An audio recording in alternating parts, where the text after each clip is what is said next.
ധർമ്മത്തെ നോക്കുന്നവനാണ്. ധർമ്മോ രക്ഷതി രക്ഷിത. അതാണ് മഹാദേവന്റെ പ്രത്യേകത. ആരാണോ ധർമ്മം അനുശാസിക്കുന്നത് അവരെ മഹാദേവൻ രക്ഷിക്കുന്ന. ധർമ്മം കൈവിട്ട് പോയി കഴിഞ്ഞാലോ അവരെ രക്ഷിക്കില്ല എന്നുള്ളതാണ് ഈ കഥകളിലൂടെ സൂചിപ്പിക്കുന്നത്. അപ്പൊ ധർമ്മമാണ് പ്രധാനം. ധർമ്മത്തെ കൈവിട്ട് കഴിഞ്ഞാൽ മഹാദേവൻ അവരെ കൈവിടും.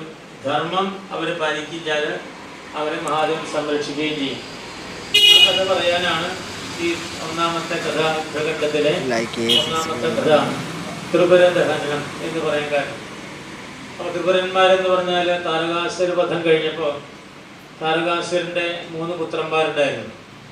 അപ്പോൾ ഒന്ന് താരകൻ, പിന്നീട് താരകാസുരൻ, അപ്പോൾ താരകാക്ഷൻ, വിദ്യുന്മാലി, മകരാക്ഷൻ, അങ്ങനെ 3 മക്കളുണ്ടായിരുന്നു. അപ്പോൾ ഈ 3 മക്കളും അനാഥരായിട്ട് തീർന്നു. അപ്പോൾ അവരെന്ത് വിചാരിച്ചു, തപസ് ചെയ്യാൻ ഞങ്ങൾക്ക്